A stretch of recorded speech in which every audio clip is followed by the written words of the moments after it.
ధన్యవాదాలు అధ్యక్ష ఈ అవకాశం ఇచ్చినందుకు. ఈరోజు Andhra Pradesh policy for establishment of private industrial parks with plug and play industrial infrastructure 4.0 సందర్భంగా మంత్రి గారు ఈ పాలసీని ఇక్కడ ప్రజెంట్ చేయడం జరిగింది. ఇందులో ముఖ్యంగా అధ్యక్ష చూసుకుంటే గత ప్రభుత్వం వలన వాళ్ళ పరిపాలన విధానం వలన ఎంతోమంది ఇన్వెస్టర్స్ వెనక్కి పోవాల్సిన పరిస్థితి ఏర్పడింది. ఈరోజు రాష్ట్ర భవిష్యత్ అనేది ఒక ప్రశ్నాత్మకంగా మారింది. చాలామంది ఇన్వెస్టర్స్ వెనక్కి పోవడము, ఇప్పుడు పరిస్థితిలో ఇండస్ట్రియల్ ఇన్ఫ్రాస్ట్రక్చర్కి డెవలప్మెంట్ కోసము హ్యూజ్ రిక్వైర్మెంట్ ఉంది.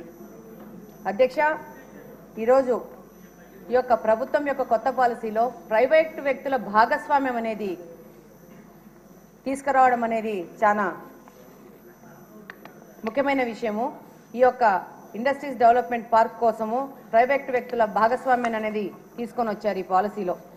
ఇందులో భాగంగా ప్రైవేట్ వ్యక్తులు ల్యాండ్ పూలింగ్ చేసుకొని అలాట్మెంట్స్ కూడా వాళ్లే చేసుకునే విధంగా ఈ పాలసీని తీసుకురావడం జరిగింది. ఇది ఆంధ్రప్రదేశ్లో తప్పితే మన భారతదేశంలో ఎక్కడా లేదు. మామూలు ఇండస్ట్రియల్ డెవలప్మెంట్ పార్క్స్ తయారు చేసి దాని యొక్క అలాట్మెంట్ ప్రభుత్వాలు చేస్తూ ఉంటాయి. కానీ ఇక్కడ ఒక ప్రత్యేకమైన మార్పును తీసుకొని వచ్చారు మన ముఖ్యమంత్రి గారు, మినిస్టర్ గారు. దీంట్లో భాగంగా ఎవరు ప్రైవేట్ వ్యక్తులు ల్యాండ్ పూల్ చేసుకుని పార్కులను డెవలప్ చేస్తారో వాళ్లే ఈ యొక్క ఇండస్ట్రియలిస్ట్కి కొత్తగా వచ్చి ఇంట్రెస్ట్ ఉన్న వాళ్ళకి వాళ్లే అలాట్మెంట్ చేసే విధంగా ఈ యొక్క పాలసీని తీసుకురావడం జరిగింది. ఇందులో భాగంగా 3 రకాల దీని ప్రకారము ప్రణాళికబద్ధంగా దీన్ని తయారు చేయడం జరిగింది. ఇందులో టార్గెట్ ఈ యొక్క ఇండస్ట్రీస్ డెవలప్ చేసి దాన్ని త్వరితగతంగా ముందుకు తీసుకుపోయే విధంగా తీసుకొచ్చారు. ఇందులో భాగంగా 4 రకాల స్పెసిఫికేషన్స్తో ఈ యొక్క ఇండస్ట్రియల్ పార్క్ పాలసీ అనేది తీసుకురావడం జరిగింది. అందులో nano park, MSME park, large park, ఈ మెగా పార్క్స్ అనే విధంగా క్లాసిఫై చేసి తీసుకురావడం జరిగింది. అందులో భాగంగా 10 ఎకరాలు ఉంటే నానో పార్క్, 10 నుంచి 100 ఎకరాలు ఉంటే ఎంఎస్ఎంఈ పార్క్, అలాగనే 100 నుంచి 1000 ఎకరాల వరకు ఉంటే large park, more than 1000 acres ఉంటే మెగా పార్క్ కింద తీసుకొని రావడం జరిగింది. ఇందులో భాగంగా ఆల్రెడీ ఉన్న పార్కులను కూడా వాటిని నిర్లక్ష్యం చేయకుండా గత ప్రభుత్వము ఆల్రెడీ ఉన్న పార్కుల్ని వదిలేసేసి వాటిని అన్డెవలప్డ్ స్టేజ్లో వదిలేసింది. అలాగే వాటిని కూడా అనుసంధానించి వాటిని కూడా ముందుకు తీసుకుపోవాల్సిన విధంగా ఈ యొక్క పాలసీ ఉంది. అలాగనే ముందు యొక్క చాలా ఈ పాలసీ ఎంత ఫ్లెక్సిబుల్గా ఉందంటే అన్ని తరగతుల్లో అన్ని చోట్ల వాళ్ళని ఉత్సాహవంతమైన వాళ్ళని ఈ యొక్క ఇండస్ట్రియల్ పార్కులు పెట్టుకోవడానికి అన్ని స్టేజెస్లో కూడా వాళ్ళకి సరళీకృతం చేసినారు. అందులో భాగంగా ఒక వరల్డ్ క్లాస్ ఇన్ఫ్రాస్ట్రక్చర్ కన్స్ట్రక్ట్ అయ్యే విధంగా ఈ పార్కుల్ని తయారు చేసే విధంగా ప్రభుత్వం ముందుకెళ్తా ఉంది. ఇందులో 3 రకాల మోడల్స్ని ఇందులో ఎస్టాబ్లిష్ చేస్తారు. ఇందులో భాగంగా ప్రైవేట్ వ్యక్తులు మొత్తంగా ల్యాండ్ పూలింగ్ వాళ్ళే చేసుకునే విధంగా ఒకటి, రెండవ దాంట్లో ప్రైవేట్ వ్యక్తులు గవర్నమెంట్ కంబైన్డ్గా చేసుకొని యొక్క ఇండస్ట్రియల్ పార్క్ను ముందుకు తీసుకునే విధంగా దీంట్లో ఈ యొక్క ప్రైవేట్ వ్యక్తులు ల్యాండ్ పూల్ చేసుకొని ల్యాండ్ అక్వైర్ చేసుకున్నాక అక్కడెక్కడన్నా దగ్గరలో కొంచెం ప్రైవేట్ ల్యాండ్, డీకేటెడ్ ల్యాండ్లు ఏదన్నా ఉంటే దానికి ప్రభుత్వము వాళ్ళకి సహకరించి ఆ యొక్క పార్కులు ఏర్పడే విధంగా ముందుకెళ్లే విధంగా ప్రభుత్వం కూడా అందులో భాగస్వామ్యం అవుతుంది.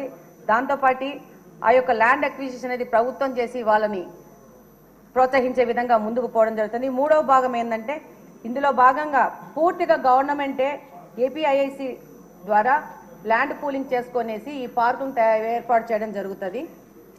అధ్యక్ష, ఇందులో ప్రాపర్గా ఇండస్ట్రీ పార్క్స్ కోసం సంబంధించిన బిల్డింగులు కట్టడం కానీ, ఇన్ఫ్రాస్ట్రక్చర్ కానీ, నాలాల ఏర్పాటు కానీ, కరెంట్ ఫెసిలిటీస్ కానీ వీటన్నిటి ఎగ్జిక్యూషన్ ప్రభుత్వం చేసే విధంగా వీటిని వరల్డ్ క్లాస్ ఫెసిలిటీస్తో తయారు చేసే విధంగా ఎగ్జిక్యూషన్ ఉంటుందని ఈ పాలసీ తెలియజేస్తూ ఉంది.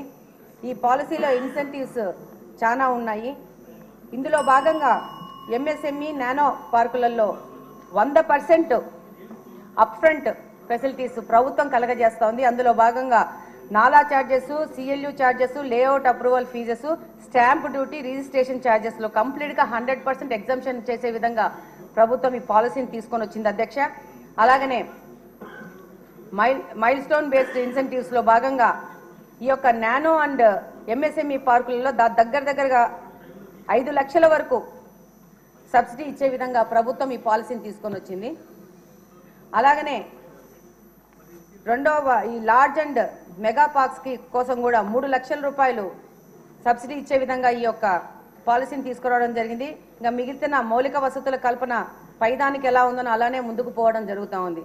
అలాగనే అధ్యక్ష, దీంట్లో భాగంగా స్పెసిఫిక్ పార్క్స్ కూడా దీంట్లో ఏర్పాటు చేయడం జరుగుతుంది. అందులో భాగంగా biotechnology park, pharmaceutical park, electronic vehicle సంబంధించినది, సెమీ కండక్టర్ లాంటి అనేక ఇండస్ట్రీస్ ఇందులో వచ్చే విధంగా ఈ యొక్క పార్కుల్ని జాతీయ స్థాయిలో డెవలప్ చేసే విధంగా ఈ పాలసీని తీసుకురావడం జరిగింది.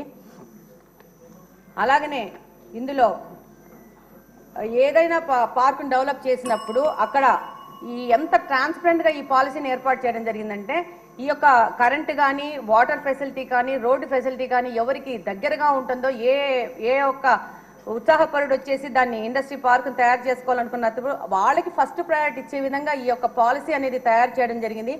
ట్రాన్స్పరెంట్గా ప్రతి ఒక్క ఉత్సాహపరుడు ఈ యొక్క పార్క్ డెవలప్మెంట్కి వచ్చే విధంగా, ప్రైవేట్ వ్యక్తులకు ప్రోత్సహించే విధంగా ఈ యొక్క పాలసీని తీసుకురావడం జరిగింది. అలాగనే ఈ పాలసీలో పర్మిషన్స్ కోసము IALA స్టేటస్ ద్వారా వీటినన్నింటినీ దాని కిందకి తీసుకొచ్చి సింగిల్ విండో ఫెసిలిటీ ద్వారా ఈ పార్కులను డెవలప్మెంట్కు అవకాశం కల్పిస్తుంది. అంటే తొందరగా ఈ యొక్క పర్మిషన్స్ కోసము సమయం వృధా కాకుండా తొందరగా ఈ యొక్క గ్రోత్ అనేది ఇండస్ట్రియల్ డెవలప్మెంట్ జరిగే విధంగా ఈ యొక్క పాలసీని తీసుకురావడం జరిగింది. అన్ని పర్మిషన్లను IPICDA కూడా కిందికి తీసుకొని వచ్చేసేసి ఈ ఫీజులు అన్ని వాళ్ళకి రాయితీలు ఇచ్చే విధంగా ముందుకు పోవడం జరుగుతుంది. డెఫినెట్గా ఆంధ్రప్రదేశ్కు, నవ్యాంధ్రప్రదేశ్కు ఇలాంటి ఇండస్ట్రియల్ పార్క్ పాలసీ లాంటివి ఎంతో అవసరము. దీనిని నారా చంద్రబాబు నాయుడు గారు, మన ముఖ్యమంత్రి గారు, మన స్టేట్ గ్రోత్ కోసం ఇలాంటి పాలసీలని ఎంతో ట్రాన్స్పరెంట్గా తయారు చేసుకొని దీన్ని ప్రజల కోసం తీసుకురావడం అనేది చాలా సంతోషించదగిన విషయం. ధన్యవాదాలు అధ్యక్ష. సభ్యులు గమనించాలి, ఇంకా మనకున్నది కేవలం 3 to 4 minutes ఉంది. రిపీటేషన్స్ లేకుండా మాట్లాడవలసిందిగా ఒకళ్ళిద్దరికి అవకాశం ఉంటుంది. గౌరవనీయురాలైన శ్రీమతి ప్రశాంత్ రెడ్డి గారు. Just 2 minutes ma'am. ఈ ఫుడ్ ప్రాసెసింగ్ పాలసీ 4.0కి సంబంధించి మాకు కోవూరు నియోజకవర్గంలో కొడవలూరు మండలంలో చాలా కాలం క్రితమే పొల్యూషన్ లేని యూరియా ఎరువుల కర్మాగారం ఏర్పాటు చేయడానికి అప్పటి కేంద్ర ప్రభుత్వం ఇఫ్కో ఫ్యాక్టరీ ఏర్పాటు కోసం రైతుల దగ్గర నుంచి దాదాపుగా 2777 ఎకరాల భూమిని తీసుకొని ఉన్నారు. అప్పటి పరిస్థితులను బట్టి రైతులు కూడా వారి పిల్లల భవిష్యత్తు ఆలోచించి ఉపాధి అవకాశాలు వస్తాయని చాలా తక్కువ రేటుకి భూమి ఇవ్వడం జరిగింది. అయితే ఆ ఫ్యాక్టరీ నిర్మాణం జరగలేదు. తర్వాత కాలంలో దాన్ని ఇఫ్కో కిసాన్ సెజ్గా మార్చి వ్యవసాయ ఆధారిత పరిశ్రమల నిర్మాణం చేసుకునే అవకాశం కల్పించారు. గత తెలుగుదేశం ప్రభుత్వంలో సీఎం గారి ఆధ్వర్యంలో కమేషా కంపెనీ రావడం జరిగింది. అందువలన 3500 మంది నేడు ఉపాధి అవకాశాలు రావడం జరిగింది, 3500 మందికి. అయితే గడిచిన ప్రభుత్వంలో ఒక్క కంపెనీ నిర్మాణం కూడా చేయలేకపోయారు. కోవూరు నియోజకవర్గంలోనే కాకుండా నెల్లూరు జిల్లాలో ఉన్న నిరుద్యోగ సమస్య పరిష్కారం కోసం ఈ కిసాన్ సెజ్లో పెద్ద ఎత్తున పరిశ్రమలు తీసుకొస్తే నిరుద్యోగ సమస్య పరిష్కరించగలరు. అలానే ఇంత విలువైన భూములు అందించిన రైతు పిల్లలకు కూడా మంచి భవిష్యత్తు ఇచ్చిన వారం అవుతాము. ఇక్కడ నిర్మాణం చేసే పరిశ్రమలో స్థానికులకు, భూములు ఇచ్చిన రైతులకు ప్రత్యేక అవకాశాలు కల్పిస్తే చాలా మంచిదని కూడా భావిస్తున్నాము. ఇప్పటి వరకు ఈ సెజ్లో విండ్ మిల్, బ్లేడ్ తయారీ పరిశ్రమలు, ఫుడ్ ప్రాసెసింగ్ యూనిట్ వంటి పరిశ్రమలు ఏర్పాటు చేయడం జరిగింది. కొంతమంది పారిశ్రామికవేత్తలు కూడా ఇక్కడ పరిశ్రమలు ఏర్పాటు చేయడానికి ముందుకు వస్తున్నారు. ఇటీవల ప్రభుత్వం ప్రకటించిన పాలసీల్లో క్లస్టర్ విధానం, ఎంఎస్ఎంల విధానాన్ని ప్రోత్సహించడానికి ఈ ప్రాంతం చాలా అనుకూలమైంది. ఈ సెజ్లో పరిశ్రమలు ఏర్పాటు చేయడం ద్వారా యువతకి ఉపాధి కల్పించడంతో పాటు ఆర్థికాభివృద్ధికి కూడా దోహదపడుతుంది. NH60 చెన్నై కల్కట్టా హైవేకు మరియు రైల్వే ట్రాక్కు దగ్గరలో ఉన్న ఈ సెజ్ ప్రోత్సహించడం ద్వారా ఇతర రాష్ట్రాలకు దేశాలకు ఎగుమతులు చేయడం కూడా సులువుగా ఉంటుంది. త్వరలో ఏర్పాటు కానున్న దగదత్ విమానాశ్రయానికి కూడా ఈ సెజ్ దగ్గరలోనే ఉంది. అదేవిధంగా నిరుద్యోగ సమస్యను పరిష్కారం కోసం యువగళం పాదయాత్రలో లోకేష్ గారు కూడా ఈ సెజ్ గురించి హామీ ఇచ్చున్నారు. కావున ప్రభుత్వం పరిశీలించి ఇక్కడి పారిశ్రామిక అభివృద్ధి కోసం ప్రయత్నాలు చేయగలరని కోరుకుంటున్నాను. ధన్యవాదాలు అధ్యక్ష. నా సమయం కూడా అయిపోయి వచ్చింది. లాస్ట్ మాధవి గారు.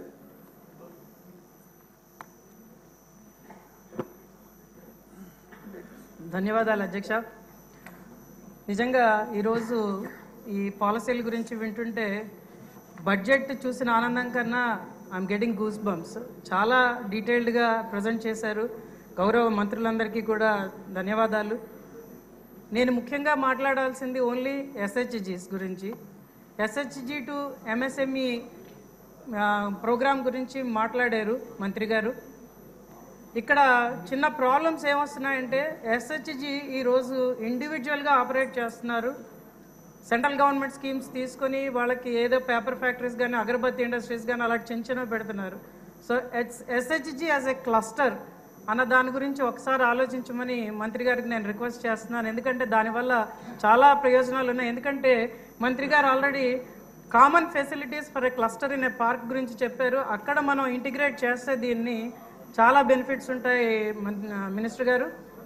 దాని గురించి ఆలోచిస్తే ఖచ్చితంగా మన ముఖ్యమంత్రి గారు అంటున్నట్టుగా వన్ ఎంటర్ప్రినర్ ఫర్ ఫ్యామిలీ అన్నది మనం అచీవ్ చేయగలం. ఎందుకంటే మా నియోజకవర్గం తీసుకుంటే మాకు సుమారు 54,000 మంది ఎస్హెచ్జీలు ఉన్నారు అక్కడ. వాళ్ళందరితో మనం ఈ ప్రోగ్రామ్ని స్టార్ట్ చేస్తే చాలా బాగుంటుందండి. నేను మీతో డీటెయిల్డ్గా మాట్లాడతాను. ఇంకొకటి ఏంటంటే 175 కాన్స్టిట్యుయెన్సీస్లో కూడా 175 ఇండస్ట్రీస్ ఉండాలని మొన్ననే సీఎం గారు చెప్పడం జరిగింది. దానికి తగ్గట్టుగా నేను ఇంకొక ఆలోచన ఆయన చేయమంటున్నది ఏంటంటే అసలు ఆ 175 కాన్స్టిట్యుయెన్సీస్లో ఈచ్ కాన్స్టిట్యుయెన్సీలో ఏ వనరులు ఉన్నాయన్నవి కూలంకషంగా ఆల్రెడీ పరిశీలించారు. ఆ రిపోర్ట్స్ అన్నీ కూడా ఆల్రెడీ సీఎంఓకి వచ్చి ఉన్నాయి. ఈరోజు నేను అడుగుతున్నది ఏంటంటే అక్కడ నీడ్స్ ఏంటి. ఇప్పుడు మాకు చాలా ఫార్మా ఇండస్ట్రీస్ ఉన్నాయి. ఆ ఫార్మా ఇండస్ట్రీస్కి అలాగే ఉన్న స్కూల్స్కి కాలేజెస్కి యూనిఫామ్స్ ప్రొడక్షన్, నేను చిన్న ఎగ్జాంపుల్గా చెప్తున్నాను దాన్ని, యూనిఫామ్స్ ప్రొడక్షన్ ఉన్నది.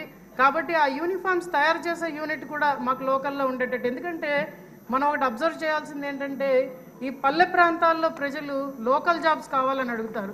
మీరు ఒక పెద్ద పార్క్ని ఏదో ఒక దూరంగా ఒక జిల్లాలో పెట్టినంత మాత్రాన వాళ్ళు అక్కడికి వెళ్ళి ఉద్యోగాలు చేయడానికి ఇష్టపడరు. కాబట్టి వాళ్ళు అక్కడికి వెళ్ళి ఉద్యోగాలు చేయడానికి వలసలు వెళ్ళడానికి ఇష్టపడరు. కాబట్టి వాళ్ళు అడుగుతున్నది ఏంటంటే మాకు లోకల్ జాబ్స్ కావాలి, వలసలు తగ్గించాలని వాళ్ళు అడుగుతున్నారు. కాబట్టి లోకల్ జాబ్స్ మీద మనం ఫోకస్ చేయాలంటే ఖచ్చితంగా మనం ఏంటి అక్కడ మనకి లోకల్ వనరులు ఉన్నాయి, మన నీడ్స్ ఏంటి అన్నది కూడా మనం చూస్తే రెండిటిని ఇంటిగ్రేట్ చేసే విధంగా మనం అక్కడ పార్కుల్ని మనం పెట్టగలిగితే ఈ ఎస్హెచ్జీ ఇంటిగ్రేషన్తో ఇన్వెస్టర్స్ని కరెక్ట్గా తీసుకొస్తే ఖచ్చితంగా మన లాభాల బాటలోకి వెళ్తాం. రెవెన్యూ డెఫిసిట్ అనేది మనం అసలు మాట్లాడుకోకర్లేదు. ఫిజికల్ డెఫిసిట్ వీటి గురించి మాట్లాడకుండా ఖచ్చితంగా మనకు సర్ప్లస్లోకి వెళ్తామని మీ అందరికీ కూడా విజ్ఞప్తి చేస్తున్నాను. ఈ అవకాశం ఇచ్చినందుకు ధన్యవాదాలు.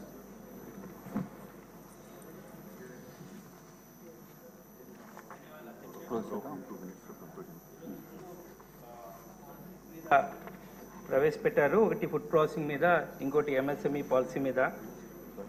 రెండు విషయాలు ఈరోజు మాట్లాడాలి. అండ్ ఫుడ్ ప్రాసెసింగ్ మొదటగా మాట్లాడొస్తే ఇన్సెంటివ్స్ చాలా లార్జ్ స్కేల్లో ఉన్నాయి అధ్యక్ష. అలాగే మొట్టమొదటిసారిగా ఫార్మర్ ప్రొడక్షన్ కంపెనీస్ని ఎస్హెచ్జీస్ని కూడా రోపింగ్ చేయడం అనేది చాలా అద్భుతం. ఇక ఈ విషయాలు ఆల్రెడీ చాలామంది మాట్లాడారు. అండ్ ఎలాగ క్రియేటింగ్ ద వాల్యూ అడిషన్ చేస్తున్నాం అనేది. అయితే ఫుడ్ ప్రాసెసింగ్ యూనిట్లో నేను ఒకటే చెప్పగలుగుతాను, ఖచ్చితంగా we will make Andhra Pradesh great again with CBN sir. అందులో ఎక్కడా కూడా డౌట్ లేదు. ఇక మేజర్గా ఎంఎస్ఎంఈకి వస్తే రెండు విషయాలు అధ్యక్ష.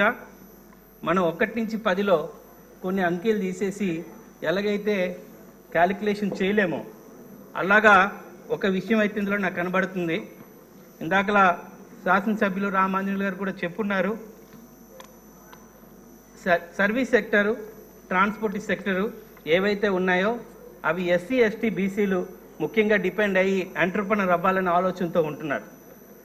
అయితే ఈరోజు మీరు చెప్పిన దాంట్లో ట్రాన్స్పోర్ట్ సెక్టర్ కనిపించలేదు, అలాగే సర్వీస్ సెక్టర్లో కూడా ఏంటి ఖచ్చితంగా క్లారిటీ కూడా రాకపోవడం అనేది ఇంకోటి. ఇక కొన్ని బుల్లెట్ పాయింట్స్ చెప్పాలనుకుంటున్నాం, దాన్ని కూడా మీరు సరిచేస్తారని. ఎందుకంటే ఆ పదం వాడని 1 నుంచి 10లో కొన్ని సంఖ్యలు తీసేసి మనం క్యాలిక్యులేషన్ చేయలేం. అలాగే ఈ బడ్జెట్లో ఎస్సీ ఎస్టీస్ని మనం పక్కన పెట్టి కూడా ఈ పాలసీని ముందుకు తీసుకెళ్ళడం అనేది కొంచెం ఆలోచించదగిన విషయం. అయితే రతన్ టాటా ఇన్నోవేషన్ హబ్, ఇది నిజంగా ఇన్నోవేషన్ హబ్బే. ఇందులో ఉన్న 5 జోనల్స్ ఏవైతే ఉన్నాయో ఆ లొకేషన్ వైజ్గా మనం చాలా వరకు ముందుకెళ్ళడానికి ఇది ఉంది. అయితే సిబిఎన్ సార్ గారు ఇచ్చిన విజనరీ శ్రీ సిటీ ఏదైతే ఉందో, this is the most happening industrial zone in India because of మళ్ళీ అగైన్ సిబిఎన్ సారే. ఇలాంటి జోన్స్ ఖచ్చితంగా రావాలి. అలాగే ఈ సభ ద్వారా మీ ద్వారా ముఖ్యమంత్రి గారికి చాలా ధన్యవాదాలు. ఎందుకంటే అల్లూరు సీతారామరాజు జిల్లాని అలాగే మన్యం పార్వతీపురం జిల్లాని మీరు ఖచ్చితంగా మనకి ఈ జోన్లో తీసుకురావడం జరిగింది. అలాగే ఫుడ్ ప్రాసెసింగ్లో మీరు దాన్ని ఆర్గానిక్ జోన్గా కూడా నోటిఫై చేయడం కూడా చాలా ఆనందంగా ఉంది. ఎందుకంటే మా వాళ్ళు ఇప్పుడిప్పుడే ఆర్గానిక్ ఫార్మింగ్కి అలవాటు పడుతున్నారు. ఈ యొక్క ప్రోత్సాహం ఇంకా ఎక్కువగా సిక్కిం రాష్ట్రం లాగా మన ఒక జిల్లా కూడా ఆర్గానిక్ జిల్లాగా తయారయ్యే అవకాశం ఉందని ఈ సభ ద్వారా మీ అందరికీ తెలియజేసుకుంటున్నాను. ఈ అవకాశం ఇచ్చినందుకు మరొక్కసారి ఒక ఉద్యోగం వస్తే చాలా అనుకునే కుటుంబాలు ఉండే వాళ్ళకి ఖచ్చితంగా 1 ఎంటర్‌ప్రెన్యూర్ ఫర్ 1 ఫ్యామిలీ అనే కాన్సెప్ట్ మనలే కాకుండా పక్క రాష్ట్రాలు కూడా ఆలోచింపజేస్తుందని మీ అందరికీ తెలియజేస్తున్నాను. ఈ అవకాశం ఇచ్చిన స్పీకర్ గారికి అలాగే ప్రవేశపెట్టిన మంత్రులు గారికి ప్రత్యేకంగా కృతజ్ఞతలు తెలియజేసుకుంటున్నాను. ఓకే అండి, ఇప్పుడు మార్నింగ్ చెప్పా మీకు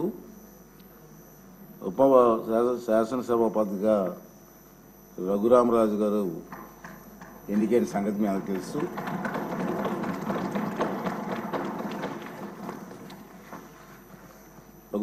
కృష్ణరాజు గారు సభాపతిగా ఏకగ్రీవంగా ఎన్నికైనందుకు నాకు మీ అందరికీ కూడా సంతోషమే. నాకు మరీ సంతోషం ఏంటంటే అతనికి మాకు చాలా సంవత్సరాలుగా కలిసి ఉన్నాం, ఫ్రెండ్లీగా, ఇప్పుడు కూడా నవ్విస్తూ ఉండే వ్యక్తి. అటువంటి వ్యక్తి ఇక్కడ డిప్యూటీ స్పీకర్గా రావడం మనందరికీ ఉల్లాసంగా ఉంటుంది. ఇంకా అతను సీట్లో ఉంటే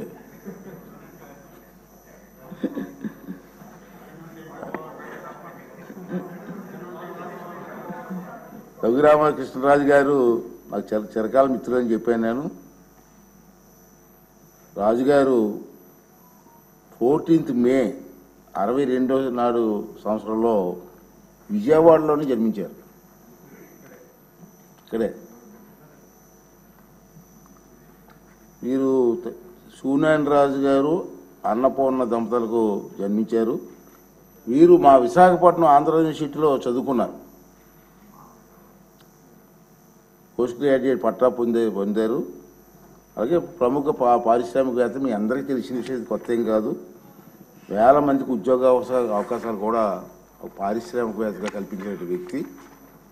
తర్వాత వీరి తాతగారు అయినటువంటి జిఎస్ రాజు గారు ఆంధ్రప్రదేశ్ శాసన మండలికి డిప్యూటీ చైర్మన్గా పనిచేశారు. తొలి ఫస్ట్ డిప్యూటీ చైర్మన్గా తాతగారు పనిచేశారు. అంటే కొత్తగా రాజకీయాలు అవి కాదు, ఫస్ట్ నుంచి కూడా.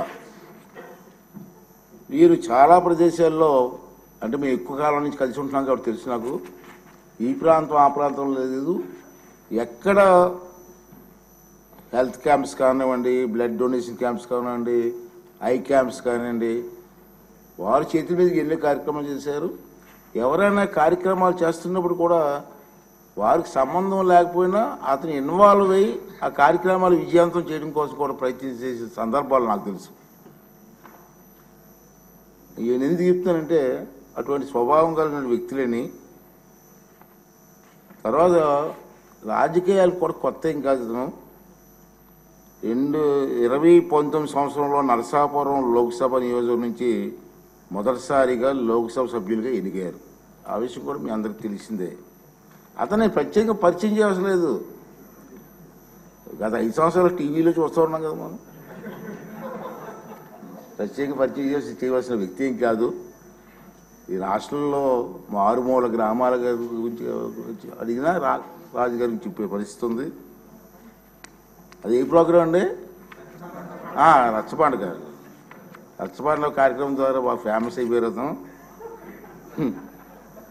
తర్వాత వీరు పలు లోక్సభ స్టాండింగ్ కమిటీల్లో సభ్యులుగా ఉన్నారు. 24 సంవత్సరాల్లో వీరు ముందు శాసనసభ నియోజకవర్గం నుంచి సభ్యునిగా ఎన్నికయ్యారు. చంద్రబాబు నాయుడు గారి ఆశీస్సులతో మొన్న ఎన్నికలకు గెలవడం జరిగింది. అదేవిధంగా చెప్పాను, రచ్చబండ మరియు ఇతర కార్యక్రమాల ద్వారా సామాన్య ప్రజలకు కూడా బాగా పరిచయమైన వ్యక్తి. అటువంటి వ్యక్తి ఇక్కడ డిప్యూటీ స్పీకర్గా పనిచేయడం మనందరికీ కూడా ఆనందదాయకం. మరి చంద్రబాబు నాయుడు గారి ఆశీస్సులతో రాజుగారు ఇంకా బ్రహ్మాండంగా పనిచేసి చిరస్థాయిగా మీ పేరు ఉండిపోయే విధంగా పనిచేసే అవకాశాన్ని భగవంతుడు మీకు ఇవ్వాలని చెప్పి మనస్ఫూర్తి కోరుకుంటూ మీకు శుభాకాంక్షలు తెలియజేస్తున్నాను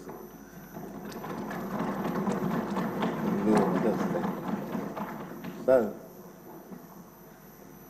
బాబు గారు, కళ్యాణ్ గారు, మనోహర్ గారు,